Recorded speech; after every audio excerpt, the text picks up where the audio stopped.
आप सभी को राधे राधे और आप सभी का बहुत बहुत स्वागत है मेरी YouTube चैनल ज्ञान धारा में। सर्व मंगल मांगल्ये शिवे सर्वार्थ साधिके शरण्ये त्र्यंबके गौरी नारायणी नमोस्तुते। जय माता दी। आज है नवरात्रि का 8वां दिन यानी कि महागौरी का दिन। तो आज हम जानेंगे महागौरी की कथा के बारे में, पूजा विधि, महत्व, इस दिन कौन सा उपाय करें, माँ को क्या भोग लगाएं और कौन से मंत्र का जप करें, माँ के स्वरूप के बारे में। तो आइए जानते हैं विस्तार से। जय माता दी। नवरात्रि में माँ दुर्गा के 9 स्वरूपों की पूजा अर्चना की जाती है। नवरात्रि की अष्टमी तिथि महागौरी को समर्पित है। इस दिन बता दें कि महागौरी भगवान शिव की अर्धांगिनी के रूप में भगवान शिव के साथ विराजमान रहती हैं। नवरात्रि के 8वें दिन माँ दुर्गा के 8वें स्वरूप माँ महागौरी की पूजा करने का विधान है। इस दिन को महाअष्टमी भी कहते हैं। इस दिन माँ महागौरी की पूजा करने के साथ साथ कन्या पूजन करने का विधान है। मान्यता है कि भगवान शिव के वरदान से देवी को अति गौर वर्ण प्राप्त हुआ। माँ महागौरी की विधिवत पूजा करने से सुख, समृद्धि, धन, संपदा के साथ लंबी आयु का वरदान मिलता है। अब हम जानेंगे माँ का नाम महागौरी कैसे पड़ा। देवी भागवत पुराण के अनुसार राजा हिमालय के घर देवी पार्वती का जन्म हुआ। उनको 8 वर्ष की आयु में ही अपने पूर्व जन्म की घटनाओं का आभास होने लगा।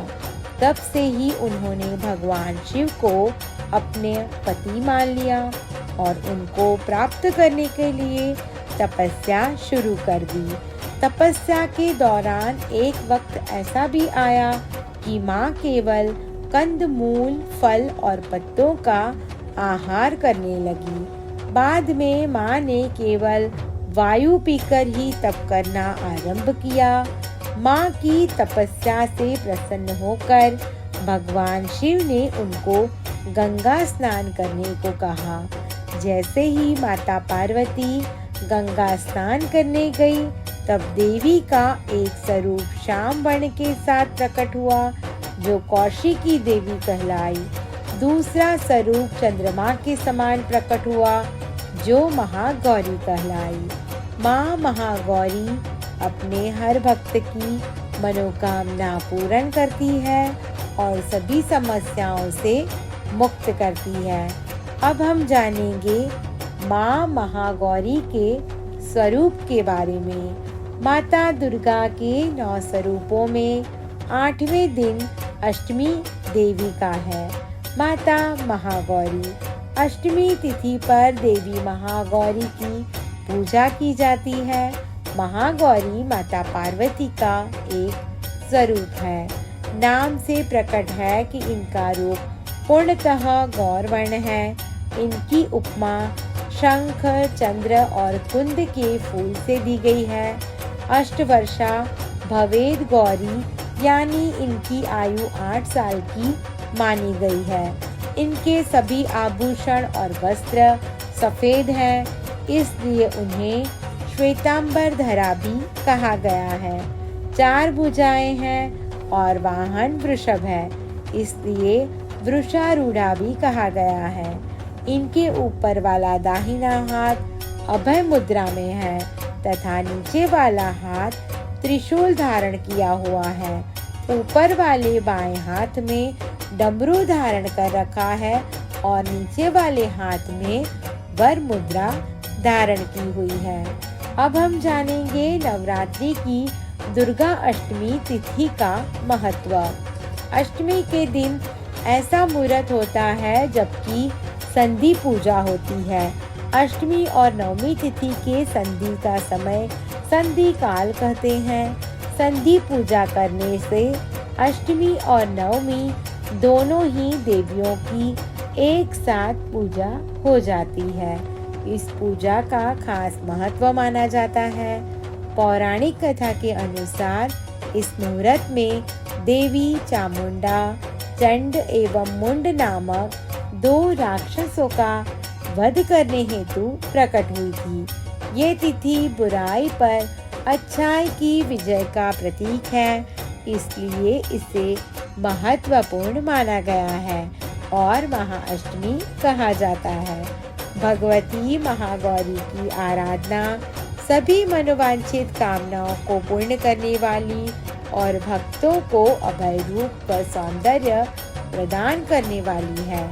शरीर में उत्पन्न नाना प्रकार के व्याधियों का अंत कर जीवन को सुख समृद्धि व आरोग्यता से पूर्ण करती है। अष्टमी तिथि के देवता रुद्र इस तिथि को भगवान सदाशिव या रुद्रदेव की पूजा करने से ज्ञान तथा अत्यधिक कांति की प्राप्ति होती है।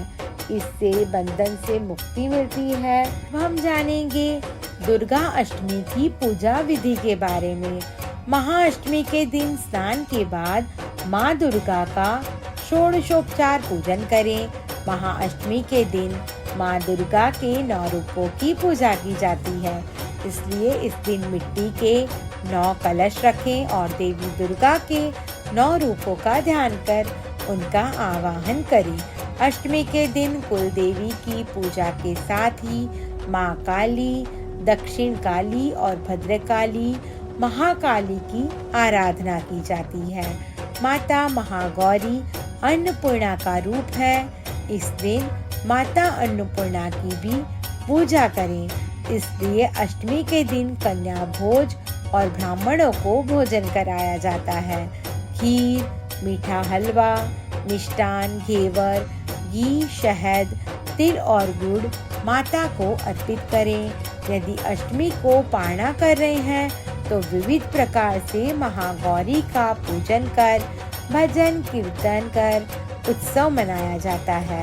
विविध प्रकार से पूजा हवन कर 9 कन्याओं को भोजन खिलाया जाता है और हलवा, प्रसाद आदि भक्तों में वितरण कर दिया जाता है। हम जानेंगे माँ महागौरी की पौराणिक कथा के बारे में। हिंदू पौराणिक कथा के अनुसार भगवान शिव देवी सती के निधन के कारण बहुत दुखी थे।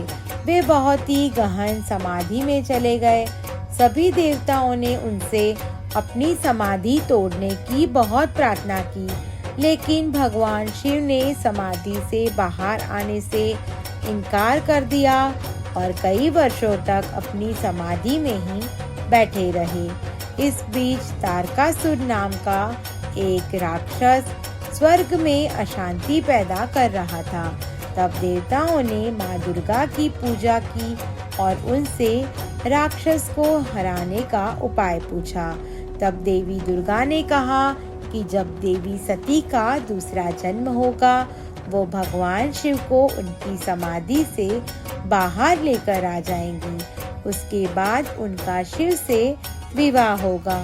फिर उनकी संतान ही इस राक्षस का वध करेगी। देवताओं की प्रार्थना के बाद देवी सती ने हिमालय की बेटी माँ शैलपुत्री के रूप में पुनर्जन्म लिया। उन्हें माँ पार्वती के नाम से जाना गया। एक दिन नारद ऋषि माँ पार्वती के महल में पहुँचे और उन्हें अपने पिछले जन्म के बारे में याद दिलाया। तब नारद मुनि ने उनको बताया कि भगवान शिव को पाने के लिए उन्हें कठिन तपस्या करनी होगी, ताकि भगवान शिव को उसके पिछले जीवन के बारे में पता चल सके। माँ पार्वती ने भी सहमति व्यक्त की और अपने शाही निवास की सभी सुख सुविधाओं का त्याग कर दिया।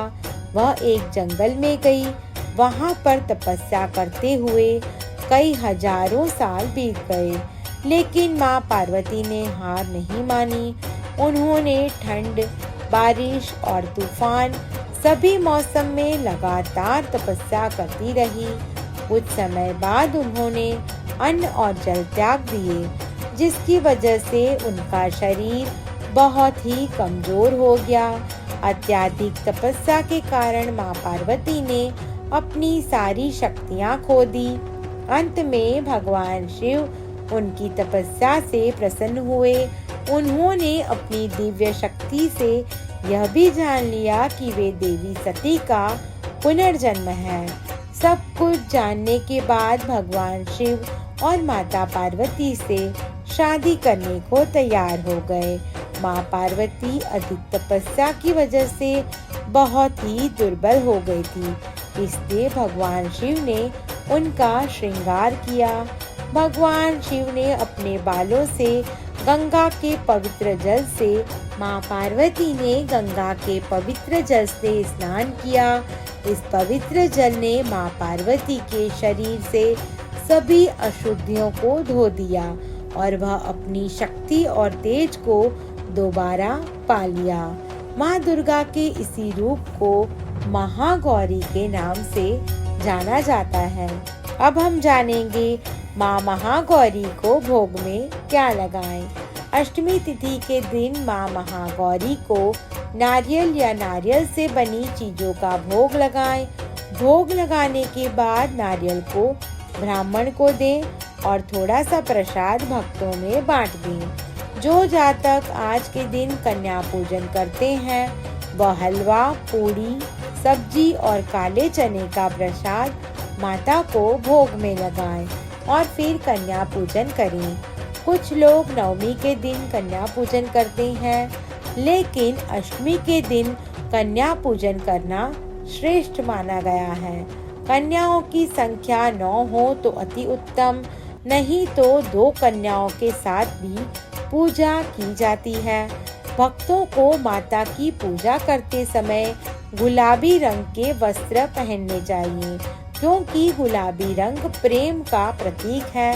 इससे परिवार के सदस्यों के बीच आपसी प्रेम बना रहता है और यह रंग परिवार को प्रेम के धागों में गूंथ कर रखता है। अब हम जानेंगे माँ महागौरी के मंत्र के बारे में। तो पहला मंत्र है ओम देवी महागौरी नमः और दूसरा मंत्र है या देवी सर्वभूतेषु माँ महागौरी रूपेण संस्थिता नमस्तस्ये नमस्तस्ये नमस्तस्ये नमो नमः। अब हम जानेंगे कन्या पूजन में जो कन्या पूजते हैं उनके नामों के बारे में। दुर्गा सप्तशती के अनुसार कन्या पूजन में कन्याओं की आयु 2 वर्ष से ऊपर और 10 वर्ष से अधिक नहीं होनी चाहिए। 2 वर्ष की कन्या कुमारी, 3 वर्ष की कन्या त्रिमूर्ति, 4 वर्ष की कन्या कल्याणी, 5 वर्ष की कन्या रोहिणी, 6 वर्ष की कन्या कालिका, 7 वर्ष की चंडिका, 8 वर्ष की कन्या शांभवी, 9 वर्ष की कन्या दुर्गा और 10 वर्ष की कन्या सुभद्रा मानी जाती है। अब हम जानेंगे नवरात्रि के 8वें दिन यानी दुर्गा अष्टमी के दिन कौन से करेंगे उपाय। दुर्गा अष्टमी के दिन हवन करना बहुत ही शुभ माना गया है। व्रत के समापन पर उद्यापन किया जाता है, तब कन्या भोज कराया जाता है। अष्टमी पर 9 कन्याओं को भोजन कराने के बाद छोटी कन्याओं को छोटे छोटे पर्स में दक्षिणा अवश्य दें। अष्टमी और नवमी तिथि पर शनि का प्रभाव रहता है।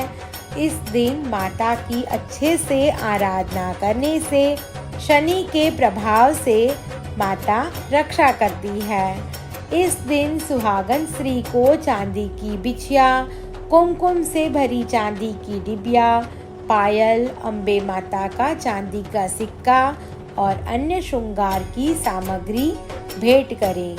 नवरात्रि के दौरान लौंग के कुछ उपाय करने से देवी दुर्गा प्रसन्न होकर अपनी कृपा बरसाती है।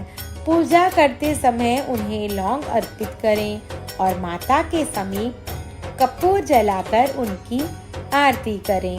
मान्यता है कि ऐसा करने से आपकी हर दुख तकलीफ का नाश होता है। माँ दुर्गा को लौंग का जोड़ा अति प्रिय होता है। यदि आप चाहते हैं कि माँ दुर्गा आपको आशीर्वाद दें तो पूजा करते समय उन्हें लौंग का जोड़ा अर्पित करें। आप यह नवरात्रि के पूरे 9 दिनों तक कर सकते हैं। माता इससे बहुत ही खुश होती है। महागौरी की उपासना श्रेष्ठ फलदायिनी है। सारे ताप और दुख दूर करती है। यहाँ तक कि जन्म जन्मांतर से संचित पाप समाप्त होते हैं। अक्षय पुण्यों का उदय होता है। मन से की गई पूजा का देवी की तरफ से अपार फल देने वाला होता है। जय माता दी। आप सभी को मेरी ये वीडियो पसंद आई हो तो मेरा YouTube चैनल ज्ञान धारा को लाइक, शेयर और सब्सक्राइब करना ना भूलें। धन्यवाद।